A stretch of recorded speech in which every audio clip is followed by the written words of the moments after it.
Good evening, everyone. I am joined tonight by my little sidekick, Dot. Here she is.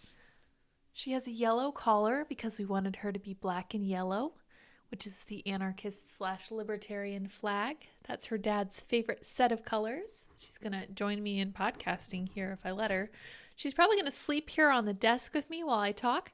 She is wonderfully cuddly. She's very smart. She's half Australian Shepherd and half Shih Tzu. So she's going to live for a long time, which I'm very excited about.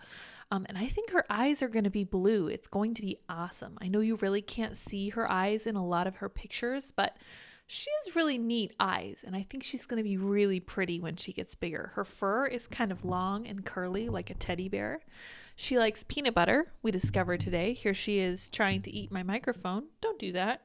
She chews on everything. And tonight, after our marriage group, which is part of the reason that I'm recording this early, we're going to go over to the store and get her some really good chew toys so she can get all those gum exercises in and not try to chew on, for example, Mom's hand right now, or my slippers or my jeans, because she likes to chew on all of those things. She chews on pretty much everything that comes across her path.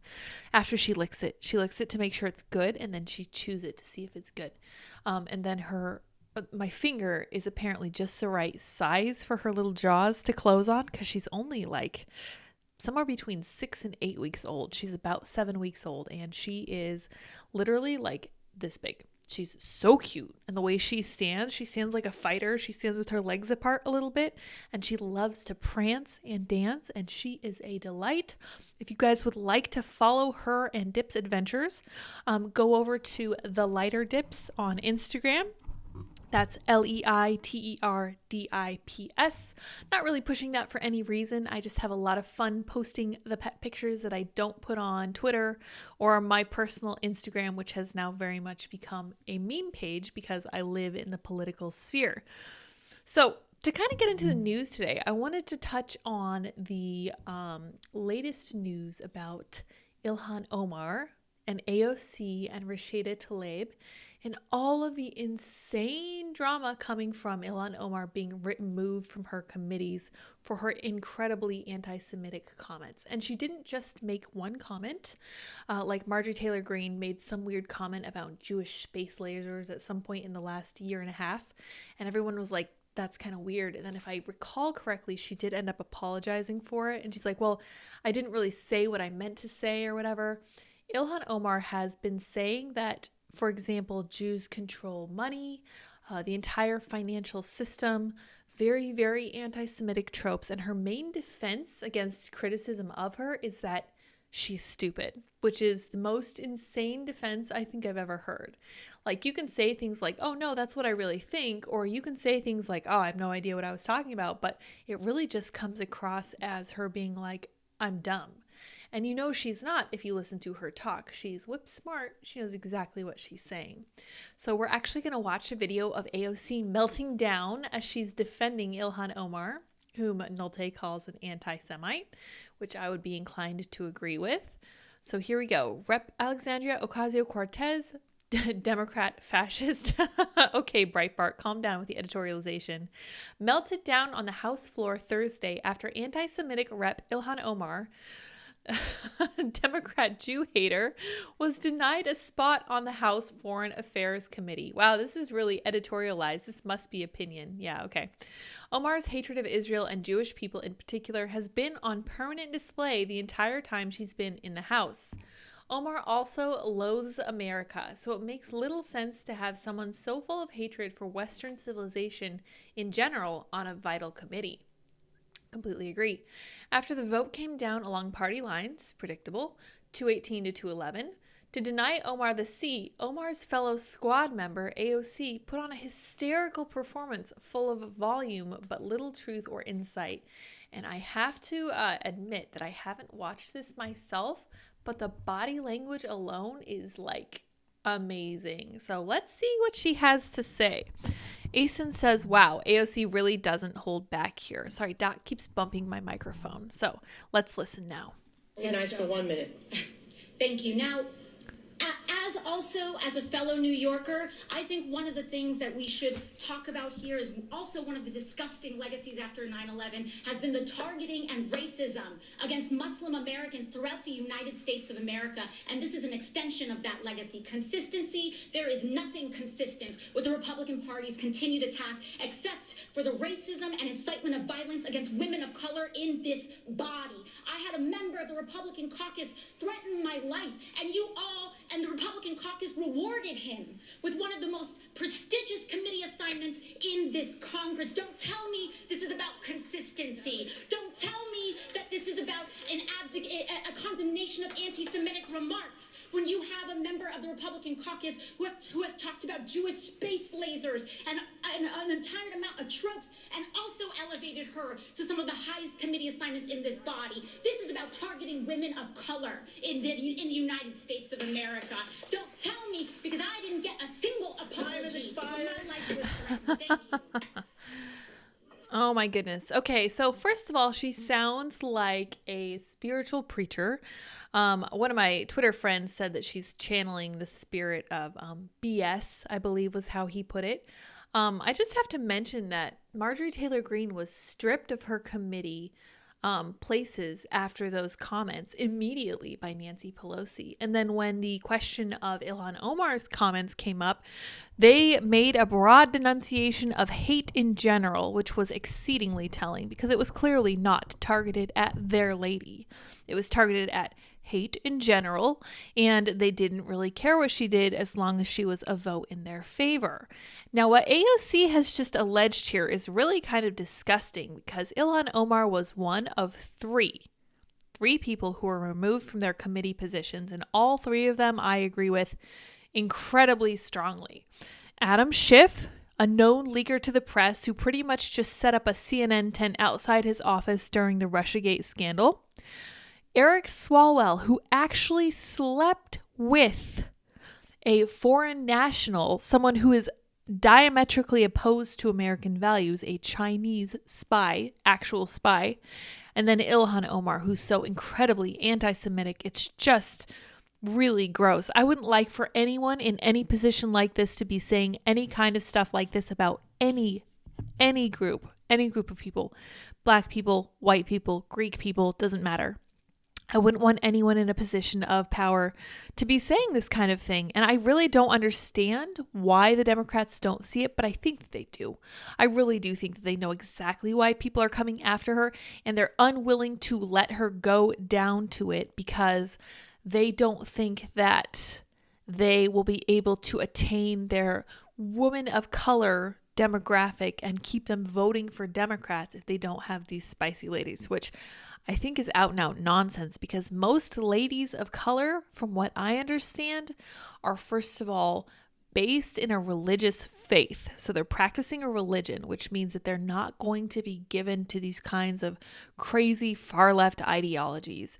And I don't think that the color of the skin is enough to convince these demographics to vote for these women. But hope springs eternal in the Democrats' hearts, and I think that's really what's going on here. But that's really the only kind of, well, it's pretty much nothing but good news today, and I will show you guys why, because our next article is about Chip Roy, who's a rep from Texas. Roy unveils bill to eliminate chief diversity officers at the Pentagon. This is fantastic. We touched on this yesterday, and it was really good then, too. It's going to be really good again today. Representative Chip Roy, Republican of Texas, has introduced a bill that would eliminate the positions of Chief Diversity Officer and Senior Advisor for Diversity and Inclusion at the Pentagon or any other similar position, Breitbart News can exclusively reveal. Roy said in a statement, "The Pentagon's job is to develop our men and women in the armed forces into a united, lethal, and battle-ready force to defeat our enemies and defend our interests. It is not supposed to be a woke social engineering experiment wrapped in a uniform. The American people gave House Republicans the power of the purse in November. We need to deliver on our promise and restore mission focus to our armed forces." The bill is called the Restoring Military Focus Act and would eliminate the position of Chief Diversity and Inclusion Officer appointed by the Secretary of Defense, eliminate the Senior Advisor for Diversity and Inclusion appointed by the Secretary of each military department, and prohibit the use of federal funds to establish any similar position in the Department of Defense. Good. An explainer of the bill stated, "We need to stop the politicization of the Department of Defense and keep our armed forces focused on their goal of defending our national security. The Restoring Military Focus Act is an important and necessary step to push back against the progressive agenda at the Department of Defense." And the tweet from Breitbart says, "The Navy recently hosted an inaugural Diversity, Equity, and Inclusion Summit for information warfare sailors. Not only are these positions a waste of hard-earned taxpayer dollars, but they also undermine and distract from the purpose of the U.S. military." The act would repeal Section 913 of the 2021 National Defense Authorization Act, which codified the appointment of those positions into law. The 2021 NDAA stated, "The Chief Diversity Officer is responsible for providing advice on policy, oversight, guidance, and coordination for all matters of the Department of Defense related to diversity and inclusion. Advises the Secretary of Defense, the Secretaries of the military departments, and the head of all other elements of the department with regard to matters of diversity and inclusion. Shall establish and maintain a Department of Defense strategic plan that publicly states a diversity definition, vision, and goals for the department. Shall define a set of strategic metrics that are directly linked to key organizational priorities and goals, actionable and actively used to implement the strategic plan under paragraph 3. Shall advise in the establishment of training in diversity dynamics and training in practice for leading diverse groups effectively. Shall advise in the establishment of a strategic plan for diversity participation by institutions of higher education, including historically Black colleges and universities and minority-serving institutions, federally funded research and development centers, and individuals in defense-related research, development, test, and evaluation activities. Shall advise in the establishment of a strategic plan for the outreach to and recruitment from untapped locations in underrepresented demographic groups. Shall coordinate with and be supported by the Office of People Analytics on studies, assessments, and related work relevant to diversity and inclusion, and shall perform such additional duties and exercise such powers as the Secretary of Defense may prescribe." The effective date of that provision was February 1st, 2021. So almost exactly a year later, Chip Roy is trying to find a way to get rid of this. Good for him. Republicans now control the House and have greater influence on policy at the Pentagon and the ability to provide stronger oversight. We're going to read more about that later. So far, Roy's bill has 10 co-sponsors, including Reps Ralph Norman, Paul Gosar, Dan Crenshaw, Matt Rosendale, Andy Ogles, Mary Miller, Josh Breachin, Corey Mills, Dan Bishop, and Tom McClintock. So if you recall from yesterday, Tom Cotton and Jim Banks were putting together something relatively similar, talking about the military and diversity, equity, and inclusion. Very good to hear the GOP doing this. And this ties into a larger trend I see happening because of Governor Ron DeSantis. Because what's been happening is that DeSantis says something and then people like Donald Trump step in and they want to one-up him because that's good politics, right? You have to get a leg up on your opponent and make sure that they don't beat you, for example, in the nomination process coming up in 2024. So what's been happening here is DeSantis says something, Trump one-ups him, and then the rest of the GOP kind of tags along behind both of them. I honestly think that the combined efforts of Trump and DeSantis would really be a remarkable force to contend with. So that's definitely not something I think we should cast out lightly. I think that's a very important aspect that we should definitely consider. And I wish that Donald Trump were a little bit easier to work with. Unfortunately, he does make himself very spiky. But at the same time, he does have kind of that sense of loyalty that he tends to demand from other people.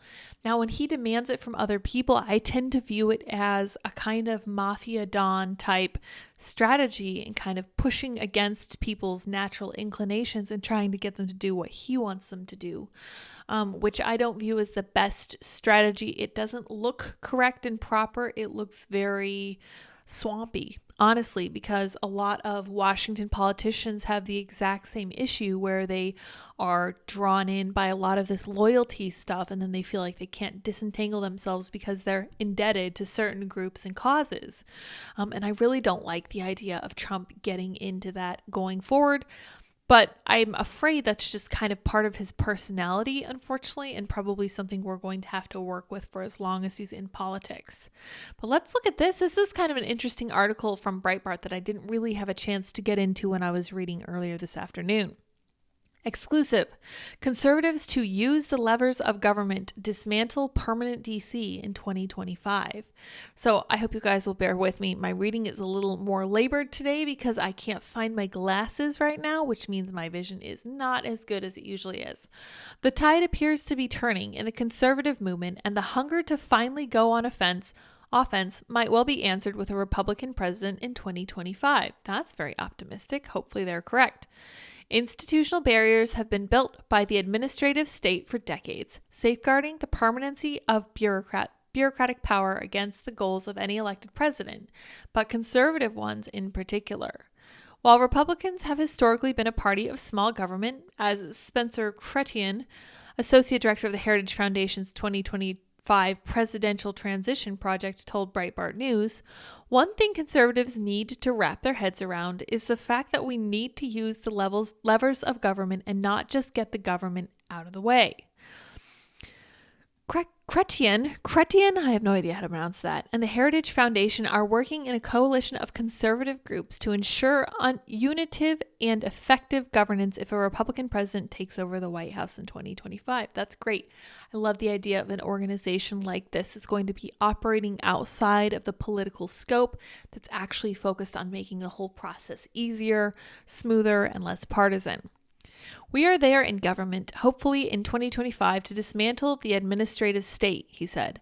But that also means we need to know how to use the levers of power and not just have an instinctual reaction to get the government out of everything. It will be a paradigm shift among Republicans who have typically taken the Reaganite view that the use of government is antithetical to their principles, toward a populist movement that sees primarily that such a view has made Republican governance ineffective. Dismantling permanent DC, the Praetorian Guard of unelected and unaccountable administrative employees who remain in power regardless and often in spite of the elected president, is a top priority for conservatives who found themselves subject to a rude awakening when former President Donald Trump took office in 2017. Career federal employees are very good at understanding the minutia of every single regulation there. They will take steps to trip you up or spring a trap. Chrétien, who served in the White House as special assistant to Trump and associate director of the Presidential Personnel Office, told Breitbart News. So we need to go on with new people who have been trained up, people who know what to expect, and people who are willing to use the levers of power to enact the president's agenda. The executive branch is made up of about 2 million career employees and more than 10 million federal contractors. So that is the bureaucracy, he says. Sitting atop those numbers, you have between 3,000 and 4,000 political appointees if you succeed in filling all of them, if you succeed in getting people confirmed. Let's assume that every one of those 4,000 was fully aligned with the president's agenda, he continued. You still have a tiny fraction of the government that's actually in a position where they can be removed by the president. In other words, only a small minority of executive branch employees are truly accountable to the president, while the vast majority, the expert class, are heavily protected by civil service unions and otherwise. Americans are right to be skeptical of the bureaucracy, Chrétien said. I think you need to get a sense of just how vast it is before you're able to go about the work of dismantling the administrative state. As Breitbart News reported, the 2025 project is a blueprint not only for dismantling the administrative state, but also for finding, training, and staffing one primed to get conservative policies enacted at a national level. Effective political leadership is required for success, particularly in a bureaucratic environment hostile to conservative ideas. This is wonderful. I'm going to be following up with this Heritage Foundation plan. I really want to know more about it because I think that they're correct. Much as I love the idea of just making the government shrink and shrink and shrink, I'm afraid that's not going to work any longer. And really what we saw with Donald Trump was that that's not something that we can probably hope to attain within the next decade. Certainly, it's going to require a lot of work to dismantle this administrative state that was called the deep state. One of the major goals of the 2025 project is to find Americans willing to serve in government and train them to be effective from the first day in office. What we need is political appointees who are willing to do the hard work, who aren't just going to go along to get along with their career counterparts. Creighton said, we are going to look outside DC. We're going to look at people who've made sacrifices, who've paid the price for standing firm. We're not going to have our knees buckle when the going gets tough, he added. That's fantastic. I really like that idea. I need to check that out from the Heritage Foundation. Let's check what it's called before we move on to the next article. Presidential Transition Project, Heritage Foundation. Very cool. That's awesome. Well, I really want to be keeping my eyes on that as we go forward because that gives me a great deal of optimism. I think that's so important. This is something that traditionally conservatives have been terrible about. And I think that this is certainly some place that we need to step up our game. It's kind of disturbing to watch this continue to happen. And I know we always say that Republicans are always poised to pry defeat from the jaws of victory, and that's certainly the case. But at the same time, there are definitely things we can do to make the transition easier and make it more likely that we will gain political wins if our guy does get into office.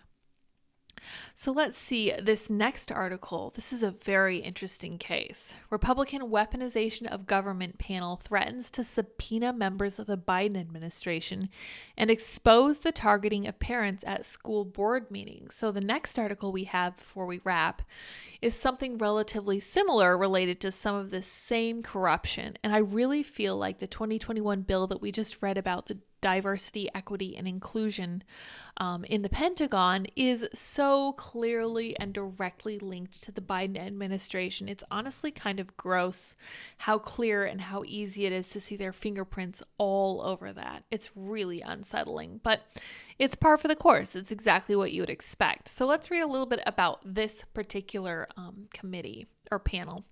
Republicans created the new weaponization panel on party line vote when they passed a new House rules package. Representative Elise Stefanik of New York says subpoenas are coming. Chair Jim Jordan of Ohio wants to investigate Hunter Biden. The DOJ protests. Fascinating. A newly created House Republican-run committee on weaponization of government is preparing to fire off subpoenas with plans to focus on the Justice Department and school board protests that erupted last year. House Judiciary Chairman Rep. Jim Jordan has already fired off a letter to retired FBI agent Timothy Thibault, charging abuse and misconduct at senior levels in the Justice Department. Republicans have accused him of partisanship related to the Hunter Biden probe, conduct his lawyers deny. It was co-signed by Darrell Issa, a former chair of the oversight panel, when it probed Benghazi. He is among a core group of Republicans on a new sub-panel on the weaponization of government, chaired by Jordan. Representative Elise Stefanik of New York, a Donald Trump loyalist who chairs the GOP conference, is a new member of the panel and is publicly taking up the subpoena power. The clash over investigation comes as President Joe Biden prepared to sit down with House Speaker Kevin McCarthy amid a looming debt limit crisis, and from my understanding, that was not fruitful, to the surprise of no one. I anticipate there will be subpoenas not just from this select subcommittee, but from many of the agencies that have refused to comply with document requests, she told the Washington Examiner. That is Elise Stefanik. saying that there would absolutely be speedy subpoenas. And here we have Jim Jordan. We will fight for transparency and accountability and shining sunlight on the corruption in these federal agencies. And it is telling that already the Democrats and the Biden administration and Joe Biden himself are trying to stonewall our efforts to access information. These agencies work for the American people, not the other way around. Good for her. Democrats are designing their own strategy to push back. Former Judiciary Panel Chair Rep. Gerald Nadler, oh yes, Jerry Nadler of the High Pants, is among those already banking Republicans would overreach. Clearly, when they go off on nonsense, sorry, typo, we're going to push back at it, Nadler told CNN. My goodness, I can't read today. Nadler was in Congress when the House Republicans launched a series of investigations of President Bill Clinton in an effort that culminated with the impeachment effort. Wow, so he's been in for a while. Republicans created the new Weaponization panel on party line vote when they passed a new House rules package after talks between now Speaker Kevin McCarthy and a GOP rebels who want to take on the Biden administration. Honestly, that would be Matt Gaetz. I think Lauren Boebert was in there. I know that Marjorie Taylor Greene was on the other side. She's on Kevin McCarthy's side. But this is one of the things that they were able to hammer out of the deal with Kevin McCarthy, which I thought was fantastic. You're talking about the federal government targeting parents who were asking valid questions about their kids' education, including violent acts committed against their kids in schools, Stefanik said. It is government weaponization at its worst, and that's why we're focused on getting to the truth. Oh, so many pictures. Another letter to FBI HR official Jennifer Lee Moore cites whistleblower complaints and claims a purge of conservatives at the Bureau. And from my understanding, in an article that I did not have the foresight to pull up, something like dozens of whistleblowers are coming forward from the FBI to talk about some of the bias against conservatives in the agency. So that's really going to be interesting. A letter to National School Boards Association head Chip Slavin says that the panel is probing troubling attempts by the Department of Justice and the White House to use the heavy hand of federal government to target concerned parents at local school board meetings and chill their protected First Amendment activity. Now, from my understanding, the FBI did not actually call parents in these positions terrorists. That was a letter from the school board to the FBI attempting to persuade them to designate them as terrorists. In fact, let me fact check that right now. FBI parents terrorists. Fact check, because there was a good one that said that it wasn't actually them. Yes, the Attorney General never called concerned parents domestic terrorists. That's great. So who did? U.S. Attorney General Merrick Garland said that he couldn't even imagine a circumstance where parents complaining at a school board meeting would be labeled domestic terrorists. Yet several Republicans have continued to falsely claim Garland called such parents terrorists. The nuggets of truth behind the political spin is that a letter from the National School Boards Association to Garland last fall argued some violent threats against school officials could be equivalent to a form of domestic terrorism. So yes, the school boards were the ones who said that parents were acting as domestic terrorists because threats were made, which from my understanding weren't even fully traceable back to these parents, to be exact, which shouldn't surprise anyone, but here we are. Speaking of the political spin, I have to say that these fact checks are really, really, really inaccurate. All right, let's look at one last article.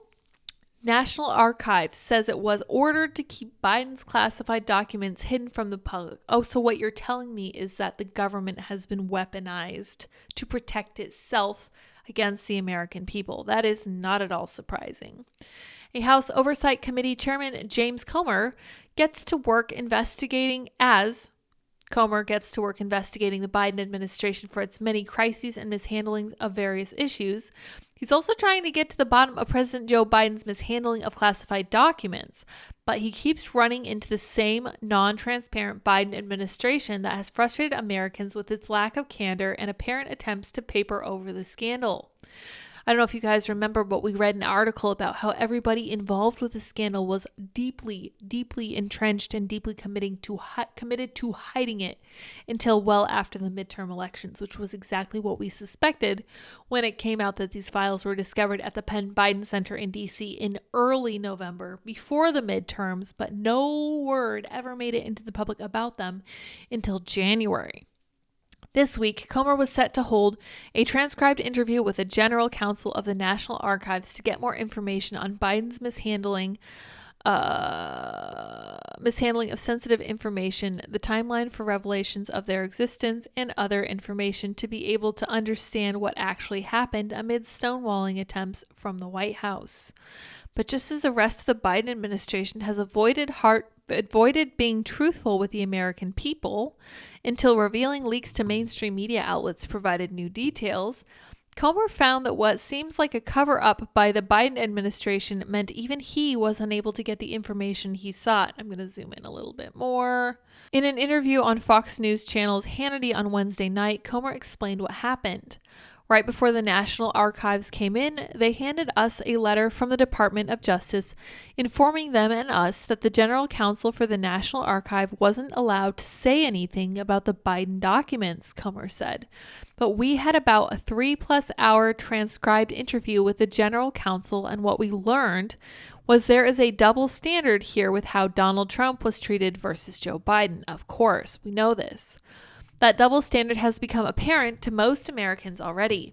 A column last week, "It's time for the National Archives to answer some questions," was even dedicated to the topic before Comer had called upon the National Archives to sit for a transcribed interview, highlighting the need to understand why the archives handled Biden's possession of classified documents in a completely different manner than it handled Trump's documents at Mar-a-Lago. If you go to the National Archives website, there's pages and pages of press releases and information about the FBI's raid into Mar-a-Lago and Donald Trump's possession of classified documents, Comer explained it to Hannity. But there was nothing on the website about Joe Biden. There wasn't any press release or anything on the website about Joe at all. The oversight chairman noted that the disparate treatment of the two leaders.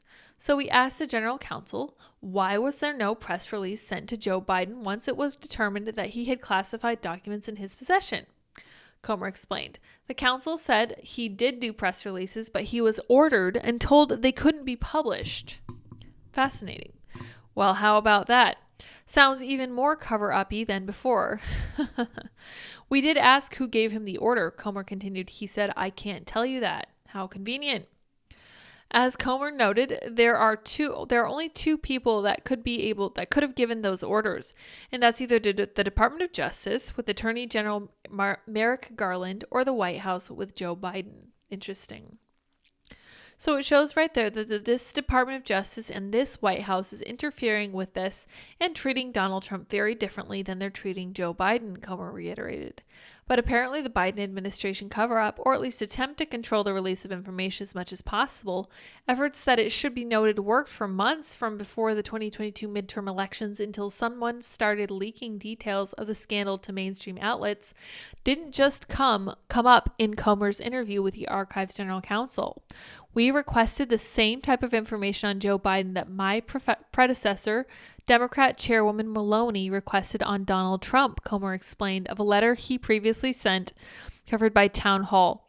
National Archives gave them every bit of information she requested on Donald Trump, but they never gave me any information. He added another example of stonewalling from the Biden administration, evidently seeking to keep the truth hidden.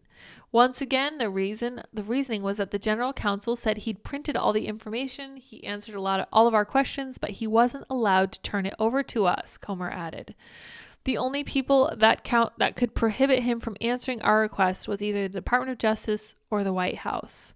Editor's note, Joe Biden's mishandling of classified documents and his lies about them shows he is unfit for our office. Help us tell the truth. Interesting. Okay. Interesting little add-on. Well, I just found that article particularly fascinating, especially in light of the previous one about how the the GOP was starting to go after some of this weaponization of the government against their political opponents. So I found that super fascinating. Hopefully you guys did as well. I'm going to wrap it up here. I'm going to go make sure my husband is fed, and then we're going to get ready for our marriage group. I will see all of you guys tomorrow. And until next time, bye guys.